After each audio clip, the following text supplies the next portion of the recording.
आषाढ़ का एक दिन बाय मोहन राकेश। अंक 1, क्वेश्चन नंबर 1, पेज नंबर 16। कभी वर्षों में ये आकृतियां यहाँ दिखाई देती है और जब भी दिखाई देती है कोई न कोई अनिष्ट होता है। इस कथन के वक्ता और श्रोता कौन है? इस संदर्भ में बातचीत की जा रही है, वक्ता के बारे में लिखिए। उत्तर प्रस्तुत कथन मोहन राकेश द्वारा रचित नाटक आषाढ़ का एक दिन से अवतारित है।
मल्लिका बहुत प्रसन्नचित पर्वत शिकारों तथा वर्षा ऋतु के प्राकृतिक सौंदर्य तथा आकाश में छाए बादलों के विषय में माँ से बातें करती है। माँ उसकी किसी बात का उत्तर नहीं देती। वह माँ से कहती है, मुझसे बात करो करो माँ, कुछ भी कहो, मुझे डांटो कि मैं भीग कर क्यों आई हूँ, या कहो कि तुम थक गई हो इसलिए शेष धान। मल्लिका की आग्रह करने पर माँ उसे बताती है कि ये फटक दूं। मल्लिका के बहुत आग्रह करने पर माँ उसे बताती है कि अग्निमित्र को जहाँ उसने मल्लिका के विवाह की बात के लिए भेजा था वे लोग इस संबंध में तैयार नहीं हैं।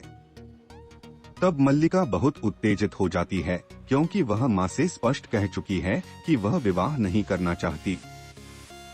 वह कहती है उसका जीवन उसकी अपनी संपत्ति है, वह उसे नष्ट करना चाहती है तो किसी को उस पर आलोचना करने का क्या अधिकार है। मल्लिका की माँ को इन बातों से बहुत दुख होता है। उसके विवाह न करने के निर्णय से उन्हें लगता है कि उनकी बदनामी होगी। तब मल्लिका अपनी माँ को समझाने का प्रयास करते हुए कहती है, मैंने भावना में भावना का वर्ण किया है, मेरे लिए वह संबंध और सब संबंधों से बड़ा है।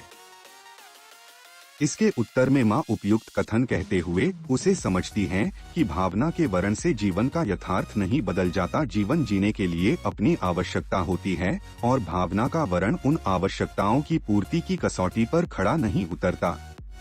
यह सिर्फ अपने आप को धोखा देना है, जीवन की वास्तविकता नहीं है। हम वक्ता के उक्त कथा से पूर्णतः सहमत हैं। सिर्फ भावना के संभल से जीवन नहीं जिया जा सकता। भावना जीवन के कुछ सत्य का पर्याय नहीं हो सकती। जीवन की आवश्यकता की पूर्ति जीवन को यथार्थ भी स्वीकृति के द्वारा ही संभाल हो सकती है। जब तक हम जीवन के यथार्थ को स्वीकार नहीं करते, तब तक केवल भावना के आधार पर जीवन ही नया को पार लगाना असंभव है।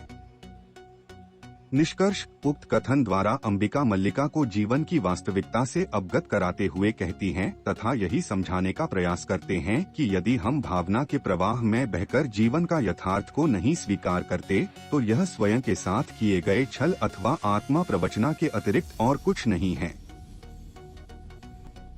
Question number 4, page number 23। मैं राजकीय मुद्राओं के कीट होने के लिए नहीं हूँ। प्रस्तुत कथन किसने किससे कहा है? कथन स्पष्ट करते हुए वक्ता का चरित्र चित्रण कीजिए। उत्तर, प्रस्तुत कथन महान नाटककार मोहन राकेश जी द्वारा रचित नाटक आषाढ़ का एक दिन से अवतरित है। उक्त कथन के वक्ता कवि मातुल है। प्रस्तुत कथन कवि मातुल ने निक्षेप से कहा है। वक्ता कवि मातुल का चरित्र चित्रण इस प्रकार है। फ्रॉम पेज नंबर 136 इन आषाढ़ के एक दिन की वर्कबुक में। I repeat, from page number 136 in आषाढ़ के एक दिन की वर्कबुक में। Do not write whole paragraph, write only main things only. Total 4 characteristics है कवि मातुल के। फर्स्ट संरक्षक, सेकंड व्यवहारिक, थर्ड चाटुकार तथा व्यवहार कौशल एंड लास्ट वन कोमल हृदय। Now question number 7, page number 29। जा रहे हो इसलिए केवल प्रार्थना करूंगा कि तुम्हारा पथ प्रशस्त हो। ये शब्द किसने किस संदर्भ में कहे हैं? वक्ता के भाव स्पष्ट कीजिए। उत्तर, उक्त कथन महान नाटककार मोहन राकेश जी द्वारा रचित आषाढ़ का एक दिन से अवतरित है। ये शब्द मल्लिका ने कालिदास से कहे हैं। मल्लिका कालिदास की प्रेयसी है। काबिल लेखन में अत्यधिक रुचि होने के कारण वह प्रकृति के निकट रहकर ग्राम प्रदेश में ही अपनी कला को विकसित करते रहे। मातुल ने संरक्षण व अवर अग्रस्त जीवन व्यतीत करते रहे। वह ग्राम प्रदेश में उनका और उनकी कविताओं का कोई मूल्य नहीं था। उज्जैन के सम्राट चंद्रगुप्त विक्रम आदित्य ने जब उनकी कविताएं और काव्य ग्रंथ पढ़े तो उन्होंने कालिदास को राज्य कवि के स्थान पर सम्मानित करने का निर्णय लिया। उज्जैन से आचार्य और कुछ अन्य व्यक्ति कालिदास को लेने के लिए वहां आते हैं। मातुल के भूत समझाने पर भी कालिदास को जैन जाने से मना कर देते हैं। वे कहते हैं, मैं राजकीय मुद्राओं से कृति होने के लिए नहीं हूँ। वे हठ करते हैं कि जब तक आए हुए अतिथि लौट नहीं जाते वे जगदम्बा मंदिर में ही रहेंगे, घर नहीं जाएंगे। मल्लिका अंबिका की मना करने पर भी कालिदास को समझाने के लिए जगदम्बा के मंदिर जाती है। वह उन्हें बहुत समझाती है, किंतु कालिदास मल्लिका को छोड़कर जाना नहीं चाहते थे। वे कहते हैं, मल्लिका, प्रश्न सम्मान और राजाश्रय स्वीकार करने का ही नहीं है, उससे कहीं बड़ा एक प्रश्न मेरे सामने है। मल्लिका कालिदास को विश्वास दिलाती है कि उसके जाने के बाद भी वह उदास नहीं होगी। वह अपने उदासी और आंसू छिपाते हुए है, कहती है, मैं तुम्हारे पीछे प्रसन्न रहूंगी, बहुत घूमूंगी और हर शाम को जगदम्बा के मंदिर में सूर्यास्त देखने जाया करूंगी। कालिदासा सारी बातों को सुनकर मल्लिका से कहता है, इसका अर्थ है तुमसे विदा लूं। तब मल्लिका और उक्त कथन कहती है, विदा तो मैं नहीं दूंगी, जा रहे हो इसलिए केवल प्रार्थना करूंगी कि तुम्हारा पथ प्रशस्त हो। उनकी यात्रा की जीवन की सफलता के लिए शुभकामनाएं देती है। निष्कर्ष, उक्त कथन द्वारा यह स्पष्ट हो जाता है कि मल्लिका कालिदास के सच्ची प्रेयसी है। वह जानती है कि कालिदास के चले जाने के बाद उसका जीवन नीरस व एकांकी हो जाएगा, फिर भी उनकी उन्नति के लिए उनसे तर्क वितर्क करती है और उज्जैनी जाने के लिए तैयार कर लेती है। साथ ही उनके पथ प्रशस्त के लिए शुभकामनाएं देती है। Question number 9, page number 34। योग्यता 1/4 व्यक्तित्व का निर्माण करती है, शीर्ष पूर्ति प्रतिष्ठा द्वारा होती है। प्रस्तुत कथन से आप कहां तक सहमत हैं? कथन से स्पष्ट करते हुए आपके आधार पर वक्ता का चरित्र चित्रण कीजिए। उक्त कथन महान नाटककार मोहन राकेश जी द्वारा रचित नाटक का आषाढ़ का एक दिन से अवतरित है। निक्षेप द्वारा कही गए इस कथन से हम पूर्ण रूप से सहमत हैं। व्यक्ति के जीवन में योग्यता और प्रतिष्ठा दोनों का महत्वपूर्ण स्थान है। बिना प्रतिष्ठा प्रति योग्यता अधूरी है। योग्यता अर्जन का सुखद परिणाम तभी फूल भांति होता है जब व्यक्ति अपने योग्यता के बल पर समाज में स्वयं को प्रतिष्ठित कर लेता है। वक्ता निक्षेप का चरित्र चित्रण इस प्रकार है। From page number 138। इन अशार के एक दिन की वर्कबुक में ओनली 2 कैरेक्टरिस्टिक्स है, सच्चा हितैषी और स्पष्टवादी। निष्कर्ष निक्षेप गांव का ही एक पुरुष है जिसका अंबिका और मल्लिका के साथ आना जाना है। वह नाटक में बहुत थोड़े समय के लिए आता है परंतु अपना उमट प्रभाव छोड़ जाता है। Question number 10, page number 36। नहीं, उन्हें इस सम्मान का तिरस्कार नहीं करना चाहिए। यह सम्मान उनके व्यक्तित्व का है। उन्हें अपने व्यक्तित्व को उसके अधिकार से वंचित नहीं करना चाहिए। इस कथन का संदर्भ बताते हुए वक्ता का चरित्र चित्रण कीजिए। है उत्तर निक्षेप द्वारा यह बताने पर कि कालिदास उज्जैनी जाकर राज्य कवि का सम्मान नहीं ग्रहण करना चाहते। तब मल्लिका उक्त कथन कहती है। उसका कहना है कि इस सम्मान को ठुकराना नहीं चाहिए, नहीं अपने व्यक्तित्व को इस अधिकार से अलग करना चाहिए। वक्ता मल्लिका का चरित्र चित्रण इस प्रकार है। 1. From page number 138 in workbook.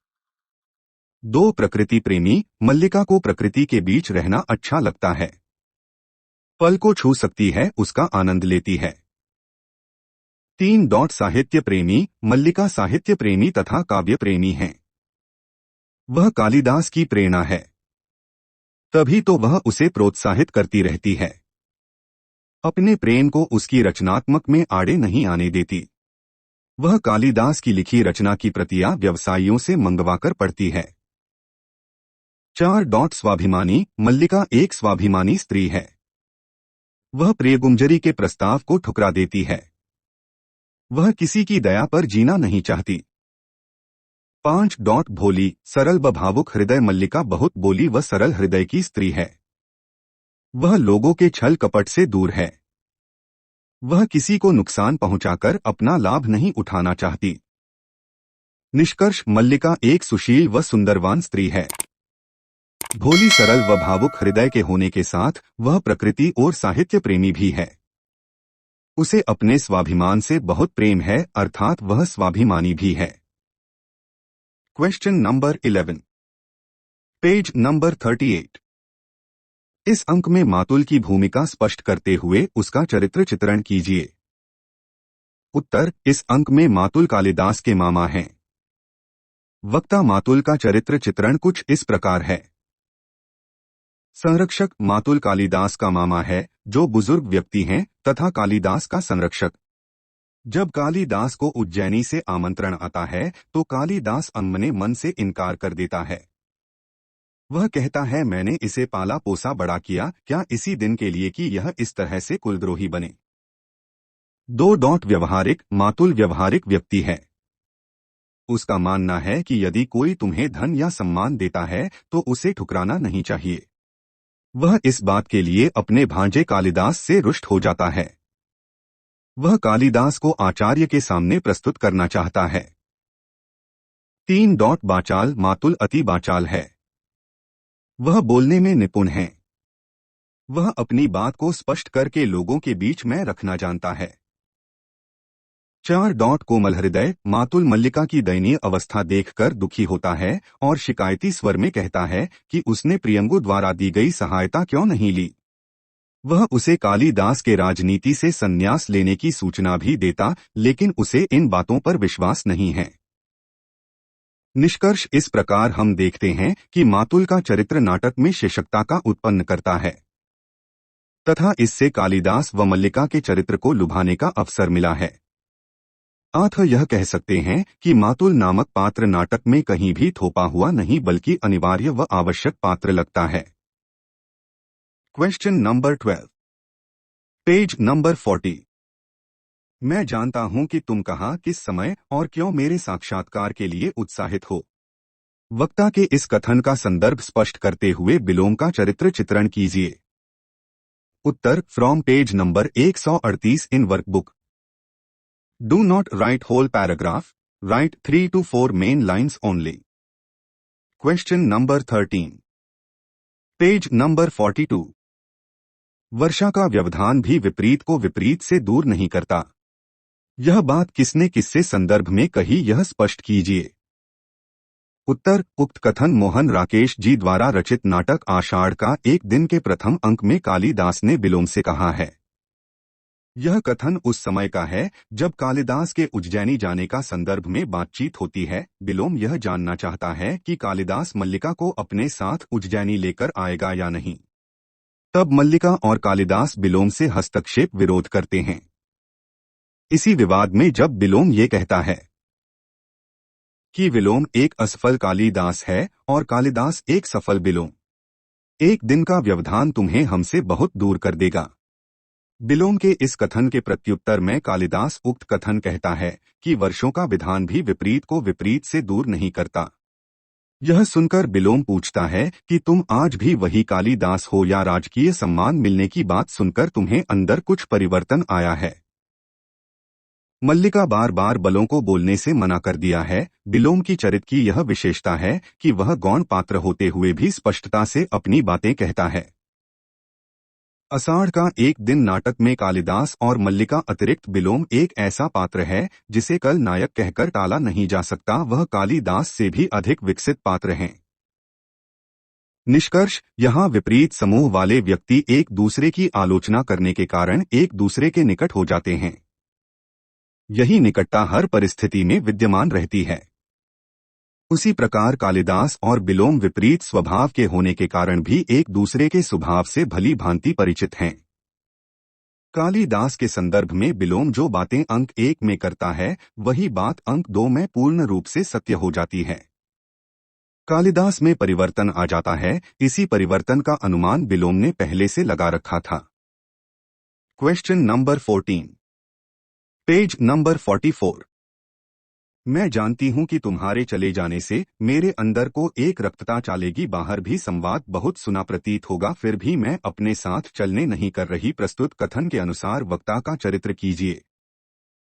उत्तर, उक्त कथन की वक्ता मल्लिका है। Same as answer number 10, page number 36। Question number 15, page number 46। यह कोई नहीं सोचता कि नई भूमि तो मैं यहाँ से अधिक संपन्न और उबारा मिलेंगे। इस भूमि से तुम जो कुछ ग्रहण कर सकते थे कर चुके हो। की आवश्यकता है जो तुम्हारे व्यक्तित्व को अधिक पूर्ण बना दे। उपयुक्त वाक्या किसने किसके संदर्भ में कही, वक्ता के मनोभाव स्पष्ट कीजिए। उत्तर, उपयुक्त वाक्या नाटक आषाढ़ के एक दिन के प्रथम अंक से अवतरित है। यह वाक्य नाटक की नायिका मल्लिका ने कालिदास से कहे हैं। जब उज्जैन के आचार्य कालिदास को सम्राट के आगे अनुसार उसे सम्मानित करने के लिए लेने आते हैं, तब कालिदास यही कहकर वहां जाने से मना कर देते हैं कि मैं राजकीय मुद्राओं से कीर्ति होने के लिए नहीं हूं। कालिदास कामन अपनी मातृभूमि को छोड़कर जाने के लिए सहमत नहीं हैं। उनका कहना है, यहां से जाकर मैं अपनी भूमि से उखड़ जाऊंगा कर नई संभावनाओं की ओर उन्मुख कराना चाहती है, जहां उनके काव्य को और अधिक पहचान मिल सके, बाद उनके व्यक्तित्व को पहले की तुलना में अधिक निखार आशा के। इसलिए कालिदास को अपने कथन के माध्यम से प्रेरित करना चाहती है। मल्लिका कालिदास को यह समझने का प्रयास कर रही है कि उनकी मातृभूमि उनके स्वजन की पृष्ठभूमि रही है और उन्हें अपनी मातृभूमि से बहुत लगाव है, किंतु उन्हें यहाँ से आगे जाकर अपने सज्जनता को और अधिक खाने की आवश्यकता है। इसलिए नई जगह पर जाकर उनकी कल्पना की उड़ान को नए पंख मिलेंगे जो काव्य के नवीन प्रतिमानों को प्रस्थापित करने में सहायक सिद्ध होंगे। मल्लिका के शब्दों, तो मैं आज नई भूमि की आवश्यकता है जो तुम्हें अधिक पूर्ण बना दे। कालिदास कवि होने के कारण कल्पनाओं के धनी हैं। कवि के तौर पर कल्पना की उड़ान को किसी भी परिस्थिति में नए पंख मिल सकते हैं। स्थान विशेष की उसमें कोई बाधा नहीं है, नए स्थानों का अवलोकन कल्पनाओं की नई धार प्रदान कर सकता है। निष्कर्ष, नायिका मल्लिका ने अपने इस कथन के द्वारा कालिदास को यह समझाने का प्रयास किया है कि अपने परिवेश, अपनी भूमि में अवश्य अपने काव्य प्रतिभा को जितना निखार सकते थे वे निखार चुके हैं। क्षमता यहाँ संभव नहीं है, अर्थात इसमें कोई संदेह नहीं है कि यदि कालिदास उज्जैनी जाकर राज्य कवि के रूप में हो तो उनका काव्य प्रतिभा को नई व विशिष्ट पहचान मिलेगी। Question number 16, page number 48। जा रहे हो इसलिए केवल प्रार्थना करूंगी कि तुम्हारा पथ प्रशस्त हो, यह शब्द किसने के संदर्भ में कई भक्त के भाव स्पष्ट कीजिए। उत्तर same as answer number 7, page 29। Thanks for watching video. Please comment down for any other chapter answers. Please subscribe our channel.